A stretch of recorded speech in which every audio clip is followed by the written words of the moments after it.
And for the people joining, hi, and we're going to talk about Soccer Dad, which chronicles basically David's perspective of his daughter's Scout's soccer career, which is still, she is senior this year.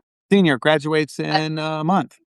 Oh my gosh, at Ohio University. So Yes. she's run the gamut. But yeah, give me like soccer mom. Well, give me like 5 words that come to mind. Well, I mean, soccer mom was that demographic that politicians were trying to get. But soccer Yeah. mom is upper middle class, probably. Um, uh, you know, Probably athletic a little bit, or wants to be sort of socially minded, maybe. Uh, you know, when it came up with the soccer dad pod, the guys were like, "Well, she's probably riding around with more than just lemonade in that tumbler." I Yes. don't know if that's the case, but I don't know. I just think when you hear the word soccer mom, a picture comes up, and when you hear soccer dad, kind of nothing comes up. Yeah, I But was gonna say, what's the difference between a soccer dad and a soccer mom? yeah, I don't know. I honestly don't know. I mean, in my relationship and my marriage, Mhm. because my book's called Soccer Dad. It's all from my perspective, but my it's Yeah. dedicated to my wife, who was an equal partner in this. I just don't write as well if I'm writing on behalf of both of us. We had very different perspectives in our as soccer parents, and that was always sometimes it was a little bit of creative tension. I have to say. I felt like I understood. I felt like neither of us knew a damn thing about soccer, which was our superpower because we didn't have anything to say in the car on the way home. We were just like, seemed like that didn't go very well, or that was awesome. I am a more recent athlete, so I understood how to talk to her about pressure and about being nervous before a game and issues like that. And I was always a little easier on her. Like my wife would see her across the pitch and say, "She's not running quite at full speed. What's going on with her?" And I'd say, "Oh, you don't know what you're talking about." And sometimes I'd go to the end of the sideline so we wouldn't hear each other talk. But yeah, I think, I kind of think that each soccer mom and soccer dad form themselves in relation to one another and maybe in some Mhm. ways in opposition to one another, which is probably healthy. Yeah, I mean, because I kind of think of a soccer dad starting with a not knowing soccer, but I kind of think of that as like baseball dad or any, like the ones that are the most vocal and the most like you're not hustling, you're not. Why are you passing the ball backwards in soccer? That Yeah. kind of thing. And I know a lot of our daughters on the teams had that kind of dad on the way home, and I Yeah. was not that. That was the best thing about me was that I wasn't that guy.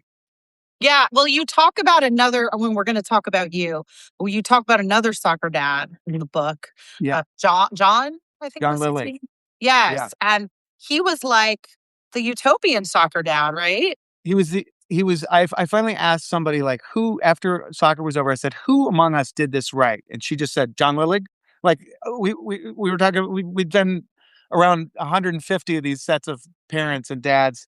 He was the one, and what he did the thing right, which is the hardest thing to do about this, which I think every good sports parent has to figure out, which is you have to, in today's sports environment, you have to master a pretty complex series of possibilities and levels of play and, uh, all sorts of different. Sorry, I just swallowed my tea. No, Keep talking. no, sure that's tea in there?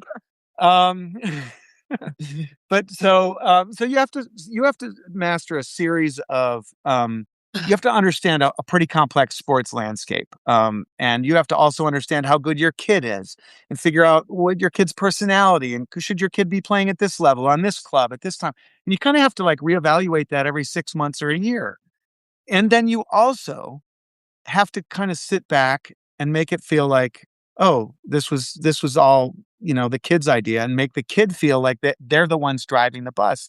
I think doing those two things as a soccer parent or a sports parent is really hard to do. And I think John was the only one who seemed to do it right. Yeah, I mean, I feel guilty. I go through this myself all the time of like, why is my kid not doing X, Y, and Z and pushing and getting frustrated, but then also trying to pivot and take my own advice that I, somewhat dole out on good game. Although we talked about this yesterday, and you do this in the book. Like, you don't actually tell people how to be a great soccer dad. I mean, you give Right. some bits at the end. Um, Yeah. that's a hard thing to do in this landscape, to sort of just be like, I'm just putting this out here. This was Yeah. my experience. I mean, were you tempted as you were writing it though to be like, No, or did you work? my editors had to say at the end, like, you have to tell people something here. Like, Yeah. they're going to want some advice here. I mean, what you find is I make a ton of mistakes in the book, and you will, presumably be less likely than I was to make those mistakes. I make mistakes of commission. I make mistakes of omission. I give into my vanity. I let her play up when she shouldn't have been playing up, because I Yeah. should have taken her to another club. I was lazy at different times. I always say that parents on the sideline make as many mistakes as the players in the game, and they should forgive themselves just as quickly and move on to the next play. It's really hard. I mean, to me, you know, if I would have had to have this to do over again, I would have just taken the job more seriously. I thought this was going to be the fun and easy and effortless part of parenting. Oh, you just fold that chair and sit on the soccer sideline, and this is the easy part. And you're going to have to deal with your kid. You're going to have to help your kid through school. You're going to have to help your kid through relationships. You're going to have to no, this part, it can be wonderful and fun, but it takes all your emotional intelligence, all your imagination, and a hell of a lot of your energy, and in some ways more of your energy than any of the rest of it. Yeah, it's so true. You say the school thing. I mean, there's no manual. There's no like what to expect when you're expecting to have a youth sports athlete, right? But No. like, teachers are theoretically supposed to be, unbiased, and that they have a very specific job, and they take the same lesson plan year after year. And they have And parent teacher conferences. When was the last coach conference you ever had? The coaches don't ever wanna talk to you. yeah, yeah. There's a system for it. Exactly. So, yeah, one of the first things I think, you have this sort of interesting viewpoint with Scout, because you do not seem to be. I was going to say, unless you're completely making her up, but I did Google her, and you Oh, didn't pick she's up real. this like soccer prodigy daughter. She's all Uh, too real. so, but you have this interesting perspective of like her probably being the best on her team, like at almost every stop along the way.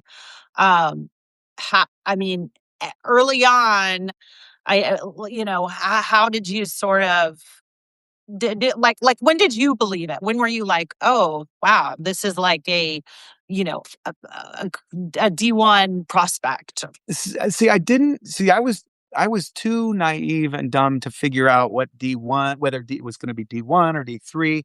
That was far beyond. I was Well, convinced. anything, David, like Yeah. any kind of like, oh, she's going to excel in high school stuff. Like, at what point were you like, oh, she's always going to be the best player on her team? It's not just this particular team. Yeah, I didn't always know she was gonna be the very best. She was always the best on her team, and she was always usually the fastest. You could sort of see out of the corner of your eye if you saw somebody running that fast, that was probably her. And so there was always that, and there was always a joy that she brought to it. But no, at every level, she was never huge. Like when you're big and when you're tall and you're that good, then it's kind of maybe a little bit more clear. But she was small. She played up for a couple years. When she did that, she didn't. She kind of melded into the woodwork a little bit. So she had a few down years. When she made her freshman varsity team, I don't think this is in the book, but I remember she got to the bus stop, and I met her at the bus stop, and it was dark out, and I saw her and she saw me, and we started sort of running toward each other, and we sort of jumped into each other's arms. So we like that, and so that was just making varsity on our freshman team, but it was like the city I think championship. that is in the book, by the It's a way. huge school. Okay. And so that was a pretty awesome moment. And there were moments along the way, but as you is also in the book, there was a moment early in when she was about a sophomore in high school where one of her ex coaches, I was texting with him, and he did know the landscape and I didn't. I was lazy about this. I just assumed if she was good enough, she was going to play Division 1 or play college, or it was going to all work out. And I should have been more, a little bit more vigilant. And this guy said, what club is she playing on? And I said, she's playing on the Chicago City. And he said, no, that club isn't good enough. Like she's got to try out for another. She said, he said, I think I can get her a tryout at this ECNL club out in the suburbs. So we drove out there, and this was a nightmare. I mean, she immediately realized she wasn't there yet. She wasn't as good as these players, and she had a long way to go. The players weren't very nice. They seemed like professionals. They seemed actually pretty cold. And it was like going from being the best to being just a chump with a year to go in the recruiting process and COVID being all in the middle of that stuff. And she overcame that and she, started going to those practices and getting up to that speed. And it wasn't fun. It was never fun. But, so she had a bunch of these moments where it looked like all was lost. And then she persevered. When I go back through that story to edit the book or to read it on Audible, it amazes me. That story just seems so epic and cool to me. And Yeah. I admire her for it.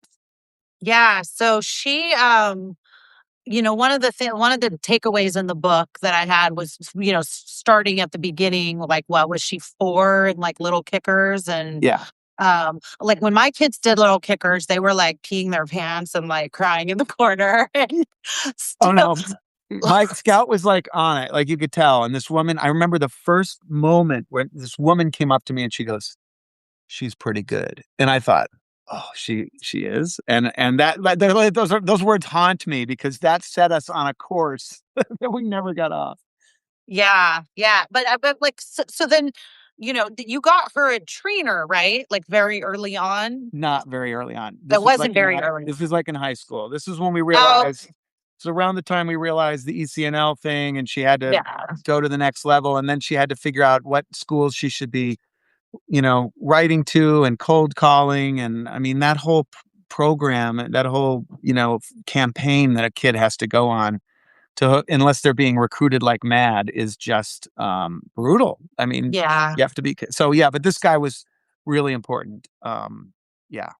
Yeah, but does she like the like I'm sorry to backtrack. I was gonna Yeah. say one of my takeaways was just like she must just have the most intense passion for the sport because I'm like I'm reading, I'm like, oh, she's gonna quit. She's gonna quit. She's Yeah. gonna quit. And Yeah. not because that she did anything wrong. She was obviously great, but I just, I'm immersed in this world where people who start so early and they train so hard, but what do you think it was just something like innate in her? Do you feel like it was your guys' parenting and not pushing too much that has kept I think that it was well? innate, but I also think, yeah, like when I say I should have been more vigilant and she should have been in ECL earlier, that's one way to look at this. Another way to look at it is getting into that system. That is like professional soccer starting at like age, in Yeah, eighth grade. By the time she got to college, she'd only played like basically one whole year of ECNL. Most of her teammates in college had played 3 or 4 or 5, and they were burned out. Like not all of them, but a lot of them were like, "I don't like soccer anymore." And scouts like so excited. She's like, that first moment where like the first week that she's like in the sports dorm and she's playing touch football with the football players and she's beating like, baseball players and ping pong. Like everybody's as competitive as her. Like she was so happy. I was getting so many calls and texts that week. So she was like, came into this just so excited and happy. And a lot of her teammates were like burned out. And, one of them, finally, she said to one of them, she said, why don't you quit? Like, this is a pretty hard job to do for 4 years if it sucks. And she goes, "Well, because I would lose all of you." And, that touched me, and it also the other thing is they don't quit because this is what makes them special. You wanna yeah, you wanna quit the thing that makes you special? That's like quitting being special. And so, yeah, it's kind of corrosive, it's emotionally corrosive, and we're all involved in it. Like, your kids know if you're in love with watching them play sports, they know that if they quit, they're letting you down. And as much as you can tell them, and I told her so many times, do not do this. This is not your job. We have saved money for you to go to college. You can quit at any time. Like this is not your full time job to be a soccer player. This is your life. But as much as you can tell them that, they understand that this is a family project, and that a lot of our meaning is wrapped up in this, and it's, it's an intense thing. Yeah. Did she ever say that to you at any point? That she wanted to quit? No, no, no, that she, like, understood you and your wife's perspective of, like, how much pleasure it gave you guys to watch her. She didn't have to tell us that. We just knew. I mean, we could just tell. Like like when I call her or she calls me from Ohio University, and we have a 10-minute phone call. 9 of those minutes is devoted to how the soccer went that afternoon and how it's coming Mhm. up. And I'm not, 1 minute is devoted maybe to her sociology class with the cool wacky professor, but you can't hide what you're totally interested in. And it was totally exciting to have this kid who was playing college soccer and seeing her on ESPN Plus, and it was exciting just as a father. It was also just exciting as a sports fan to be to have that much access to an athlete who's going through this stuff. I've been following sports a long time, and it was really fascinating just to sort of know what it was like inside of her head. Yeah. How did you, David, and I sort of asked this a different way, like, so my younger son, who's in 6th grade, you said ECNL starts at 8th grade. No, he's in pre-ECNL, Okay. which, and I think my older son kind of being an ECNL, but also trying to be a multi-sport athlete, that was sort of the beginning of the end because Right. you can't do both. Did Scout ever play other sports like Yeah, she concurrently? played she played, she did gymnastics for a little while, she played some baseball, she played tennis with me. Tennis is probably gonna be her sport going forward. Yeah, she liked playing other sports for sure. Oh, that's cool. Yeah, yeah, yeah. But, we just went to a a showcase where for 5th and 6th graders, I know, right? I was telling David before, that my husband, who's definitely more of a baseball person than soccer person, I was very close to buying him a T-shirt that said ECNL Dad on it. Didn't want to spend the $40. But in Yeah. any event, like, not necessarily the parents of the kids on my son's team, but like just the culture there and the teams, again, 5th and 6th graders, and the parents are just like dying over their kids, right? Like just slobbering over them. And particularly on the boys' side, I mean, girl, I think that's a pivotal point in puberty for girls too. But you're like, okay, oh my gosh, my kid is so mad. Look how physically dominant he is. And you're Oh, like, so the parents are braggy? yeah, There are yeah. You this never world sound, you don't sound, you're very measured about, you're like, she was great and she scored these goals and we were proud, but there wasn't was this, I guess I'm saying, like, was yeah. this all fake? And were you in the background just being like, yeah, my daughter's the shit? Everybody, like, No, I feel like a lot of ECNO parents are, the culture in girls soccer was different, and it was messed up in its own way. So we were all excited that our girls were there and playing, and now they're varsity players and they're this. Mhm. But the parents were all had poker faces. Like it wasn't cool. It wasn't cool to show that you thought your kid was any good. And Really? nobody, oh no, and nobody would ever say anything about their kids' ambitions for college. It was just poker. It was like poker faces. And that's one of the reasons I wrote the book. It felt very lonely because, and also when you would complain to each other about, a tournament that got announced today for next week at Rockford, Illinois, as if you didn't have any other things to do, Yeah. or the new uniform kit is $400. And I would always like turn to other parents and be like, "What is this?" And they were always like, "Well, what did you expect? It's travel sports." And it's like, "What do you mean, what did I expect? You're the same generation as I am. We're Gen Xers. We grew up playing, baseball in tough skin jeans. So you don't know this system any better than I do, but you're acting like you do." So, no, my complaint was that the parents were too cool for school. And the parents of the really good kids would just always be like, "Yes." They wouldn't say a word. And I always felt like I was the one open about how excited I was that my kid was good. That is so interesting because I feel like, on the wow, that's so fascinating. I need to ask, like, my girl, soccer mom friends and soccer Yeah. dad friends See if if they relate. Yeah. That's yeah, why I'm so excited about this book, because like I'm excited to have conversations like this and have people say, "Oh, it's not like that at all at baseball or with boys or with whatever." yeah.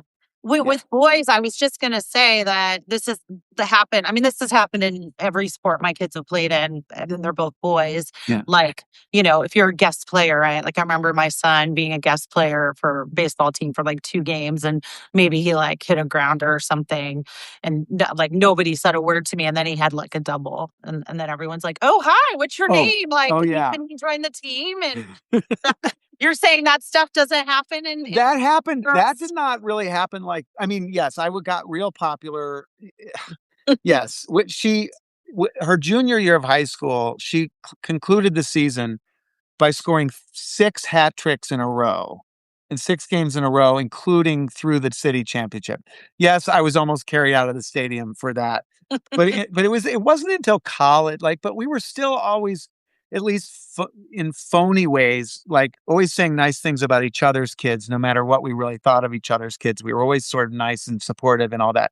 That it was college when I realized that it was changing a little bit. That like Scout would not, would go cold and wouldn't score a goal for 10 games in a row. And suddenly it wasn't as fun on the sidelines for Scout's parents. And then Scout scores, and again, we're up on everybody's shoulders. It was, that was interesting. Yeah, how did you guys deal with that?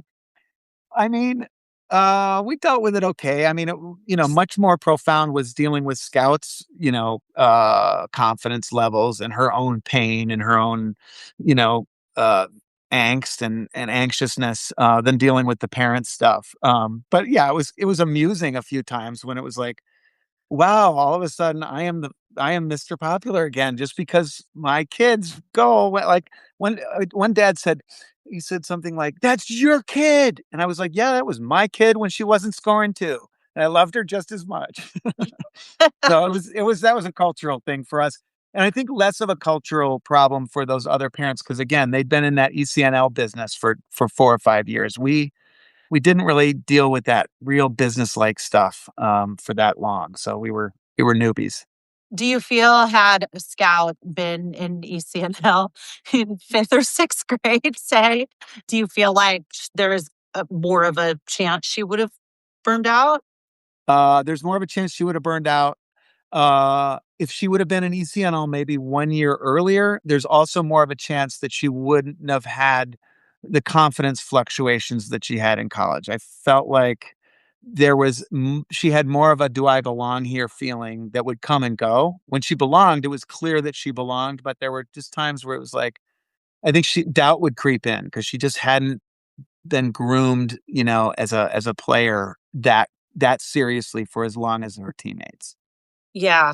How So how did how did you because I just did this, but remember when I told you I was doing all these pieces for the Guardian? So one of yeah. them, which is up, is on Sarah Strong and like the influence of the UConn like phenom, basically best women's player in college basketball, and like the influence that her parents had. Mm, And they kind of, and I remember they said like you like basketball's like the thing that brought them together because they both also played, but that it was like the excuse. So how prevalent, and I know neither of you played soccer, right? right. Okay, but how prevalent did it become in your just like daily conversations?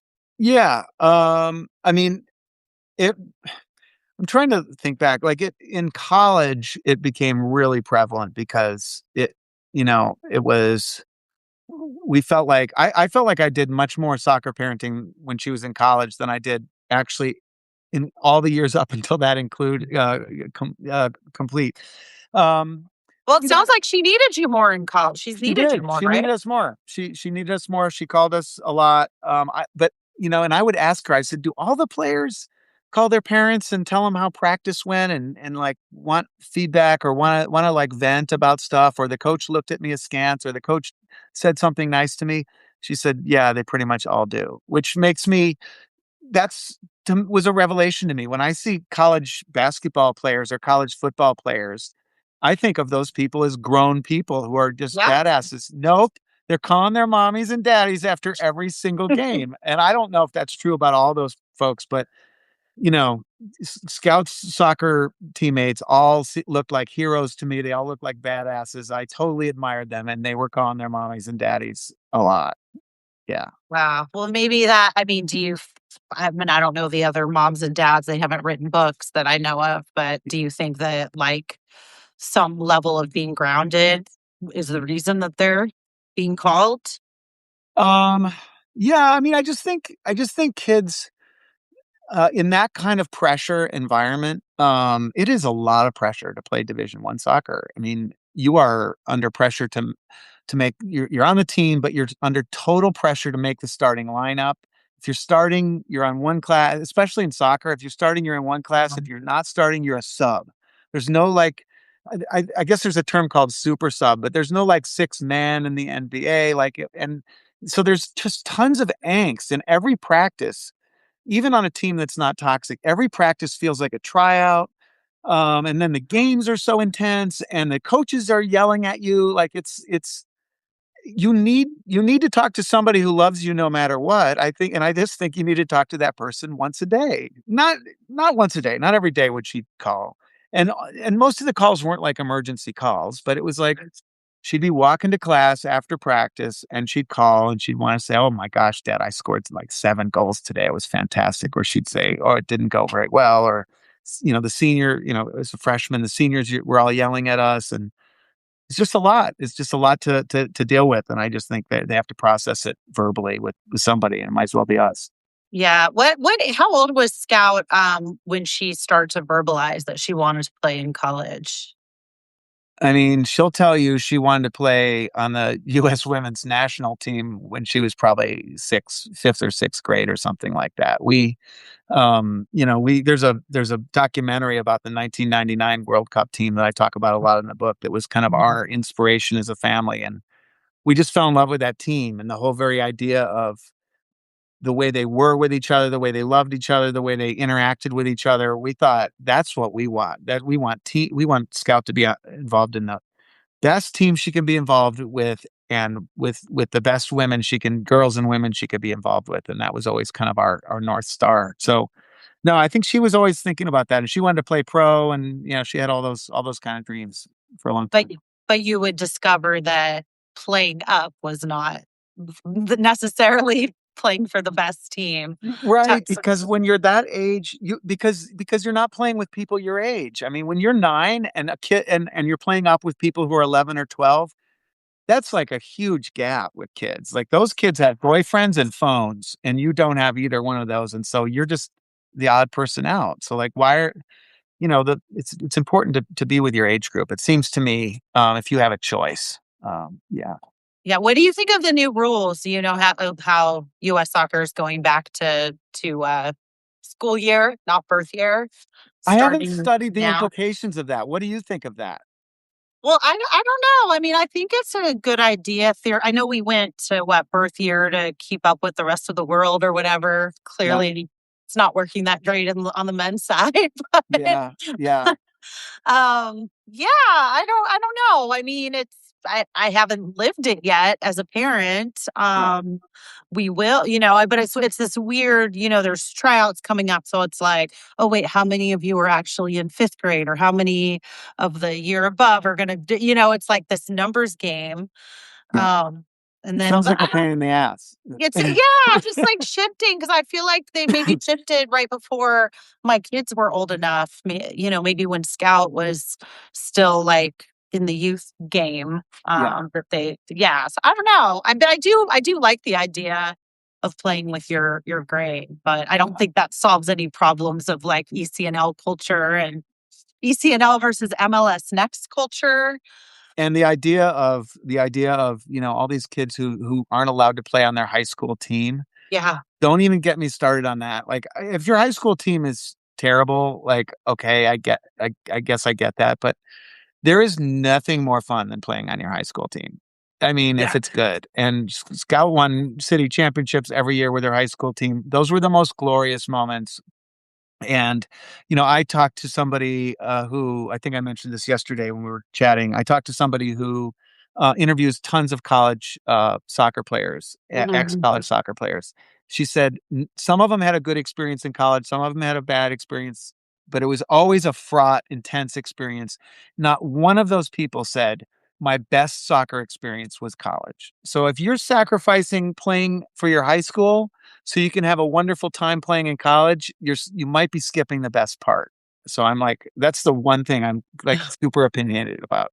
Yeah. Do you feel like, yeah, I mean, for Scout, I mean, just based on, I should show the book a little bit. I don't know if that's mirroring or what. Looks great. Yeah.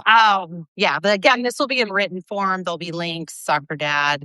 Oh, and you have an audiobook, you said too. Yes, it's on Kindle and Audible as well. Audible is my favorite fantasy because I love the idea of a whole soccer family going to a tournament and listening to this book together. That almost makes Oh. me like emotional thinking about that, like having the kids and the parents, like, taking in all this reality together.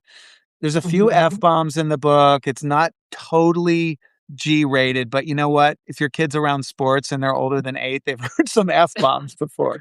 Yeah, I feel like I don't think my youngest was 8 yet, but I feel like with COVID, like the clamps on profanity just like went out the window. The clamps on Yeah, so many things. I can't be like a real parent anymore. Right. But yeah, so the book comes out April 14th, but you can pre-order it in any of those forms now and it comes to you in a couple weeks Cool. that week. Well, I'm just curious reading through the book because obviously this book is all about, you know, Scout, your view of Scout's soccer career and your involvement, obviously your perspective. Like how has her soccer trajectory like changed you? Huh. How has it changed me? Yeah. I don't know. Like I think it's I think it's forced me to really separate myself from her. I mean, I think parents have such a hard time doing that when they especially when you have one kid. Like if you have 10 kids, you can't you have to separate yourself from some of them just to sort of get along. But like I have What's your name again? Sorry. yeah, exactly. But I have one, and so I was, I say in the book, I didn't want to live vicariously through her when she was little. I wanted a playmate. I wanted somebody to play ball with. So that's why I got her involved in sports because I was playing sports with her, kind of. And so this, especially college, forced me to really separate from her. Like there were, especially when she was going through a hard time, and she would be worried about losing her starting job or going through something, and she would have a bad practice, then I would have a bad day. And it's like, or she'd have a great practice and I would have a great, and it's like, wait a minute. This isn't right. This isn't right for you emotionally. This actually isn't right for your relationship. You have to separate yourself from that kid. And it took a daily meditation during some of those years to be like, all right, I'm upset that she's upset. But why are we doing this in the first place? We're doing this to build character. We're doing this, Mhm. to make a strong woman. Setbacks make you strong. I would just take it through the biggest perspective I possibly could. But like it was like I had to go through the same mental steps kind of each day. And I think the exercise of doing that probably helps me be a better and guide to her, and not even a guide, just a better companion to her as she goes off. And now she's coming back to Chicago actually and getting a Yep. graduate degree in psychology. I Nice. feel like I'll know how this worked when I'm living across town from her and she's telling me about things about her life and I'm relating to those and trying not to live and die by those and trying to see her as a separate human being, which she is. She's 23 years old now. And uh, I think that's something a parent has to do. And I think this soccer intensity of this soccer thing helped me do that. Yeah, I mean, I don't wanna I mean, so the one of the best aspects of the book is your retelling of her college, experiences, especially, I guess, this not last year, but the year before, and making notes of, like, all of her texts to you that Yeah. were very up and down for sure. I mean, I mean, didn't reading that seem like, holy shit, was it like, didn't it seem like yeah, maybe not want I mean, epic? honestly, like, I'm like, unless my kids, because we're still honing in, like, especially for my older son, like, what are you gonna be? Like 2 months ago, I thought or not me, we were told he was like a college prospect as a goalie, and now he doesn't even wanna do, like, play soccer anymore. Yeah. But it's all terrifying. And my husband too.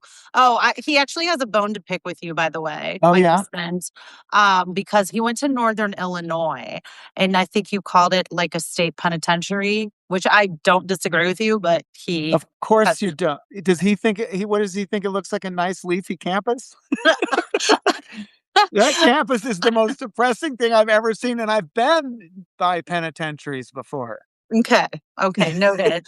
I'm not here Alcatraz to is way disagree. more charming. I'm just relaying the information All on right. his Tell behalf. him I'm sorry. Sorry, Mr. Yeah, Hudson. of course he could be here now instead of working or whatever, just to put a note himself. But He's got uh, nothing.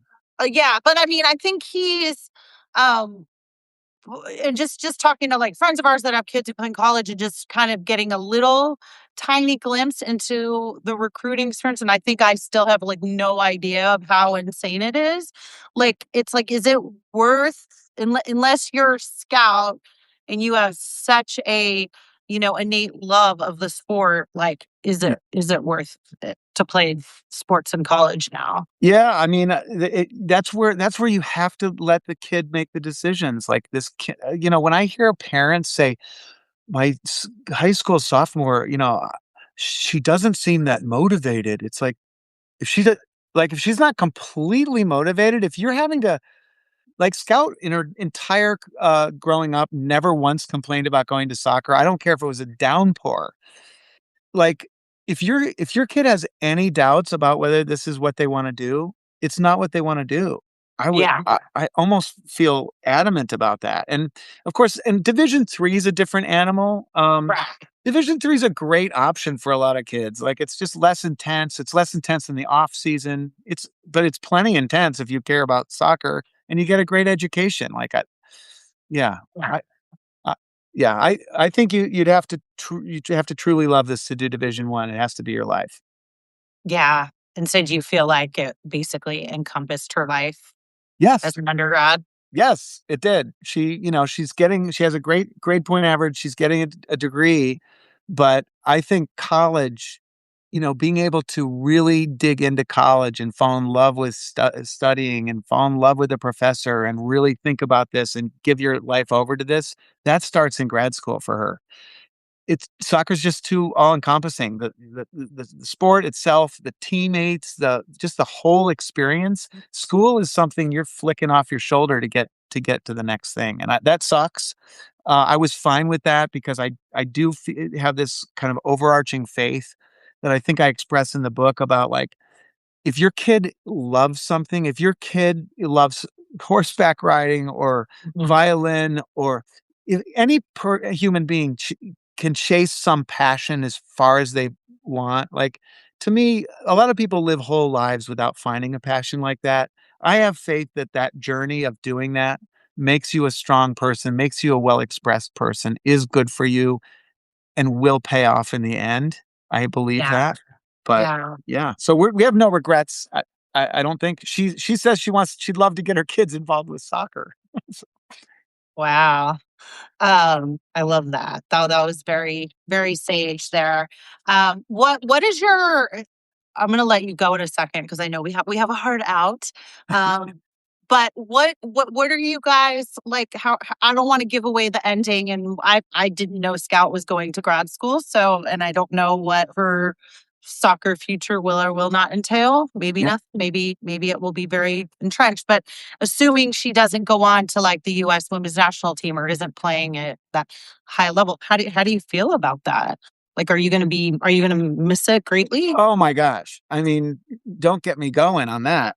Might lose it. No, the last no, she's probably not going to play any more soccer. She may play, recreational soccer or something, but I Yeah. don't see her playing serious soccer. So no, we knew when her last game was. Like often your last game, you lose some bitter playoff game and you realize that I'm never playing again. They got eliminated from the playoffs early this year and fairly early. And so we knew when her last game was. And it was on this beautiful day. It was at University of Massachusetts. All the parents made the trip. It was a beautiful Sunday afternoon. We all knew it was their last game. All the starters played the whole game.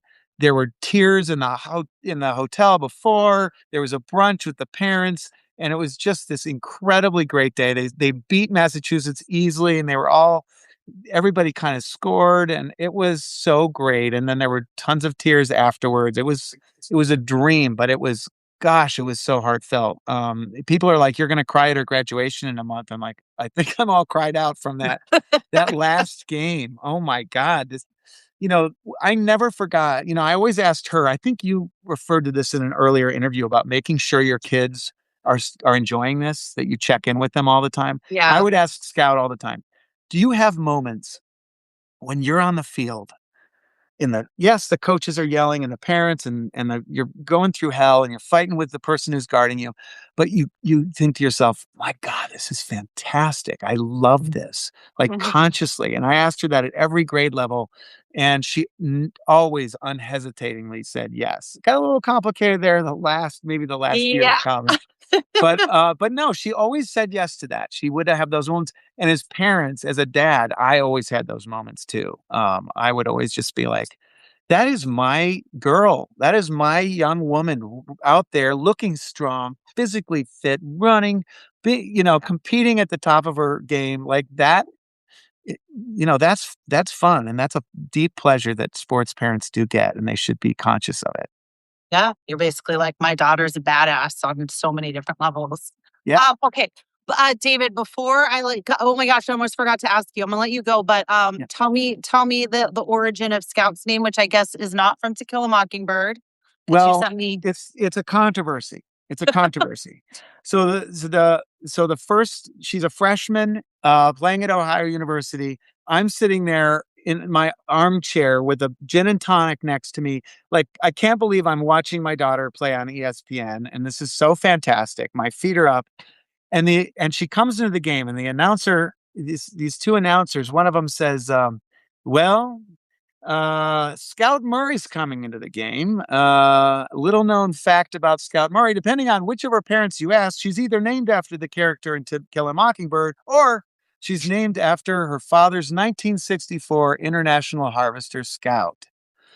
And then they go on. I didn't know how they got that information. I still Yeah, that's some don't. really good reporting. I think it was from a story from like a high school game that they found. But yeah, it was great. And then they kind of riff on that for a while, and then she makes this great run down the sideline, and one of them mutters to the other, "Well, she has more pace than your average international harvester."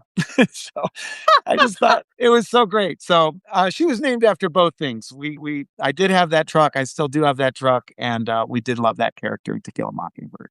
Love it. All right. Well, it's fabulous. Again, the book is Soccer Dad, which again, it comes out when Comes April. out April 14th. You can pre-order it now. You'll have stuff in the show notes, I'm sure, or in your story, but it's soccerdadstory.com is the website where you can find out everything. Soccerdadstory.com. Yeah, highly recommend it. Thanks for the time, David. It was so good to finally chat. Great conversation, Melissa. Thank you for this, for what you do. What you do is the same thing I'm trying to do. We're trying to help parents feel a little less lonely, and maybe trying to help ourselves feel a little less lonely. Exactly. Exactly. And we share the not being too preachy part, which I love. So, Good. Good for us. yes, good for us. All right. Thanks so much. Thank you. Bye.